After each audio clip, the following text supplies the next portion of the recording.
कोणी आम्हाला अतिरेकी म्हणतं, पण विराट सभा पाहायला या की. आणि अशा तऱ्हेनं मीच माझे रेकॉर्ड मोडत चाललेलो आहे.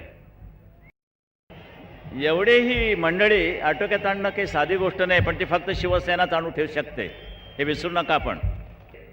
काश्मीरला अन्याय झाला असताना मी रिमोट कंट्रोलने तो बदलून टाकलेला आहे. शंकरराव चव्हाणला जमलं नाही, ना नरसिंह रावाला ते जमलं नाही. ही तुमच्या शिवसेनेची ताकद आहे. ही माझी एकट्याची नव्हे. मी शिवसेना प्रमुख जरूर, पण तुमची ताकद माझ्याबरोबर आहे म्हणून मी शिवसेना प्रमुख आहे.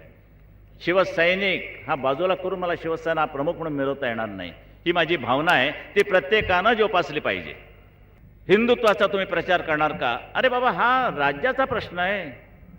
लोकसभेला ज्यावेळेला आमचे कोणी उभे राहतील त्यावेळेला हिंदुत्वाचा प्रचार का? तर तो देशाचा प्रश्न आहे. म्हणून महाराष्ट्रावरती संकट आल्यानंतर महाराष्ट्राच्या संबंधानं प्रश्न आणि देशावरती संकट आल्यानंतर मात्र देशाचा विचार, हे शिवसेनेचं स्पष्ट धोरण आहे. निवडणुकीच्या तोंडावर तुम्हाला शाहू महाराज आठवतात, निवडणुकीच्या तोंडावर तुम्हाला ज्योतिबा फुले आठवतात, निवडणुकीच्या तोंडावर डॉक्टर आंबेडकर आठवतात. एरवी कोणी कोणाला विचारत नाही, पुसत नाही आणि आठवणही येत नाही आणि पुतळाही बसत नाही.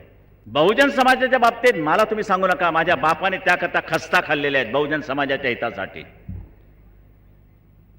पुण्यामध्ये आमच्या घरावरती शेणमार झालेली आहे. पुण्याला आमच्या घरासमोर मेलेलं गाढव टाकलेलं आहे. पुण्याला आमच्या वडिलांच्या प्रेतयात्रा काढलेल्या आहेत जिवंतपणी. हे मी पाहिलेलं आहे, त्या बालवयामध्ये पाहिलेलं आहे. हिंदुस्थानामध्ये आम्ही हिंदू आहोत आणि महाराष्ट्रामध्ये आम्ही मराठी आहोत. गुजरातमध्ये तुम्ही गुजराती असाल, पण महाराष्ट्रामध्ये सोडून द्या, गुजरातमध्ये तुम्ही गुजराती आहात आणि संपूर्ण देशामध्ये तुम्ही हिंदू आहात. बंगालमध्ये तुम्ही बंगाली असाल, पण हिंदुस्थानामध्ये तुम्ही हिंदू आहात. ही हिंदू भूमिका घेतल्याशिवाय तुम्हाला जगता येणार नाही. आणि येणारं हिरवं सावट, येणारं हिरवं संकट तुम्हाला ते परतही करता येणार नाही.